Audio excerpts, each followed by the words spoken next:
This was a very cool project. I was reached out to by a buddy on TikTok, and he was local, and this job happened to be just down the street from my house. So I took a look at it, wrote down some stuff, and got some material lists together, and messaged the guy, and he was happy to get started right away. I got the whole store to myself. Sunday morning, St. Patty's Day. I'm at Menards picking up some lumber and some stakes because I'm about to do a job today. So I'll take you guys along with me and talk about what the job is. All right, so the customer has currently something like this, and I'm going to be upgrading it to something like this or potentially this. I have it budgeted for the 5x5s, but I'm looking at the 6x6 thinking that might be the way to go. So I'm going to see if that makes sense, if I can do that. We're definitely not going to do railroad tie. Those things are a pain in the butt, and I've used them before. Hard to cut, hard to drill, they're heavy. Yeah, so I'm going to be looking into what the difference in price is between these two, 5x5 and 6x6, and I'm gonna see what makes sense. I'm about to go in here and look at the 16-foot 6x6s and see if that's even something I can manage to carry by myself, because otherwise I'll just have to go with the 8-foot sections. 16s, let's see.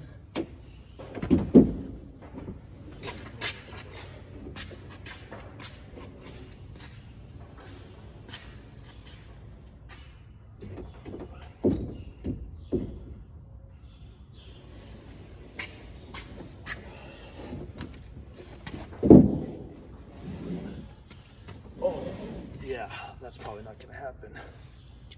I think I'm gonna go with the 8-footers. That's gonna be way too hard for me. It'd be nice to have one solid piece for the one bed, and 2 pieces for the other one, but I don't think I'm gonna be able to do that by myself. So I'm gonna play it smart and get the 8-footers. I got the 8-footers on order. I'm gonna go look for some nails, some galvanized nails, or I was gonna do rebar, but it's a little bit more expensive than I thought it was gonna be for the rebar. So I'm gonna check and see the nails, what they have, if they have something that it's gonna work better for me, but I have to look. After a lot of back and forth, I kind of finally finalized exactly what I'm gonna use. I'm using 6x6s, 8-foot, and I'm not using the 12-inch spikes because those, while they are cheaper, only 6 inches of it will be in the ground, and that is not enough to keep that board from moving when the freeze and thaw happens. So I'm biting the bullet and getting the 24-inch rebar, more expensive. 6x6 is more expensive. I have a little bit of wiggle room in the price that I gave the customer, so I'm just gonna go ahead and do it and take that out of my profit. But I think it's the better option, and I think it'll last longer, so I'm gonna go with that. Let's drive to the back. We're gonna get our delivery loaded up. It's gonna be like 41 degrees today, 42, but it'll be nice and dry. Here's where the lumber is. I'm gonna get the 8-footers.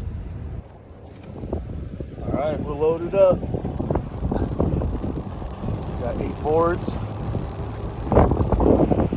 Gonna need to cut them, drill some holes, but that'll be way easier to manage for a solo guy. So these boards were far more manageable for me than the 16-footers. They still weigh about 70 pounds each, and I was able to get them unloaded and put in the customer's backyard. All right, I got all the boards moved back here. Now my truck bed is empty, and I can start pulling up all these boards, getting rid of them. At first look, these boards didn't look like they were in that bad of shape, but they were 2 layered, so they were definitely rotted on the bottom layer fully. It didn't take very much effort to get them out of the ground and get them pulled off. So here I am just removing the small bed on the one side first. All right, there's the small bed removed. Here's what it looks like. I don't have to do anything with the middle. He said he's going to rototill that. But what I am going to do is those new boards are a lot bigger and thicker. So I'm going to have to flatten out a spot for these to go back in. And they're only going to be in the front. We're just replacing the ones that were here. So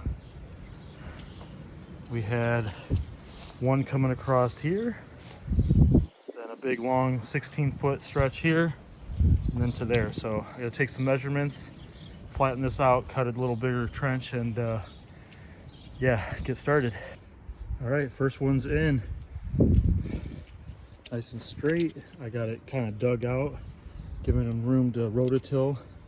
All the little edgings and stuff I'm throwing back in because there's good topsoil still in there. And then, yeah, it's all the way to the fence. I'm gonna cut and measure a piece to cut and put on that back side there. I'm gonna continue this trench a little bit wider, and then do the same thing over here. Measure and cut a board to fit right there. Here I have my little rigid saw, and you can tell it's not long enough to get all the way through, so I actually have to finish the cut with a handsaw. All right, there's the last cut. Nice and square, nice and straight.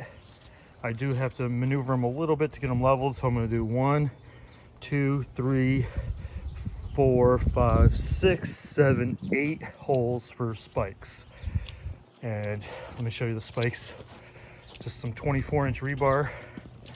So this is going to go through the 6x6 and into the ground about 18 inches.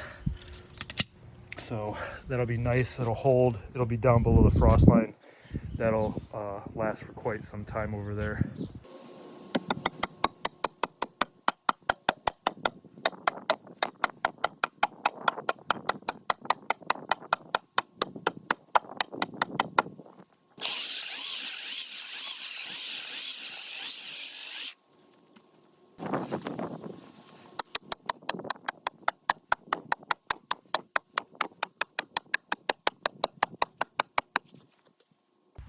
All right, little bed is done. I got 2 stakes per board to hold the ends from heaving. I also toenailed or screwed in the boards wherever they connected here. So I got a couple of screws on either side, kind of holding it in place. Did the same thing on the corners too.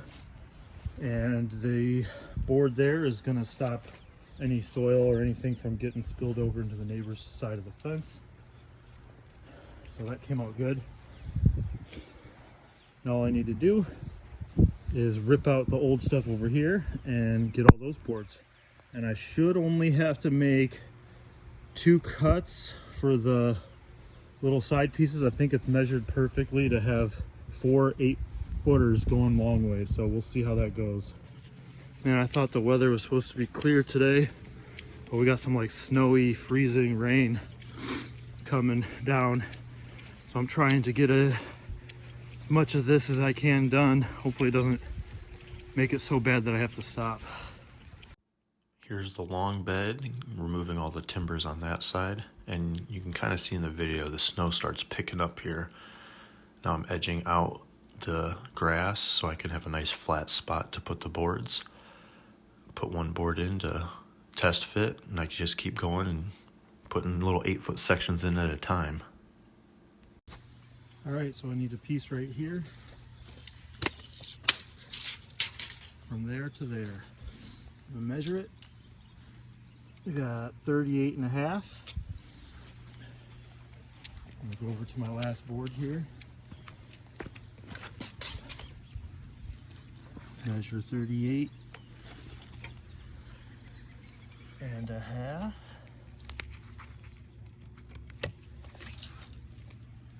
of hard to stick because it's raining. Hopefully it doesn't wash that away, but I'm gonna use my speed square, line up with the line.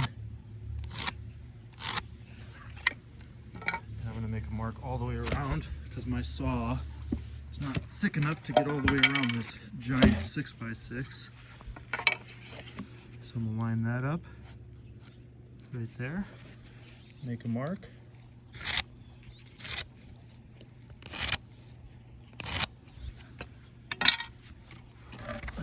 doing the same until I get all the sides marked. Right there. Mark it. Mark it.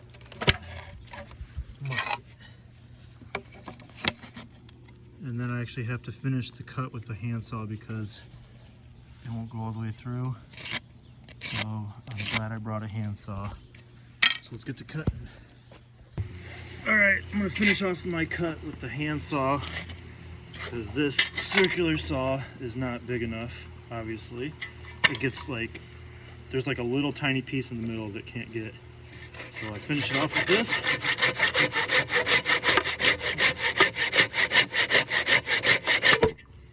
I know this is for trees, but it's working for what I need it to.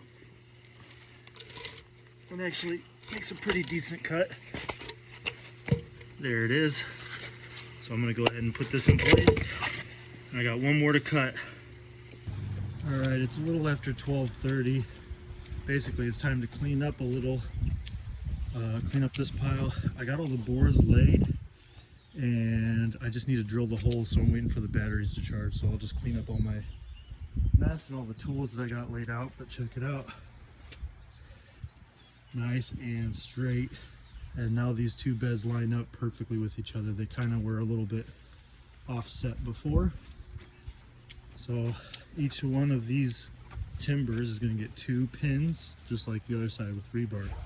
2, 4, 6, 8, 10, 12, and then I'm done.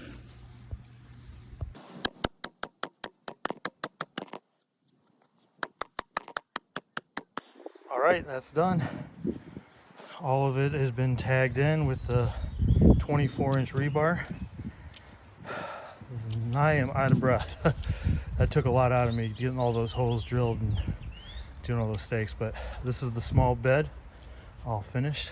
That's the long bed, nice and straight. And it'd be perfect for what this guy needs. Way better than that little landscape timber one that was here. It'll last a lot longer too. Now he can till it up and plant whatever he wants. Special shout out to my buddy Mike. This was a job that he recommended to me. This is his uncle's house, and I had a great time putting it together. I'm glad that it turned out as well as it did. So thanks again, Mike. Appreciate you, bud.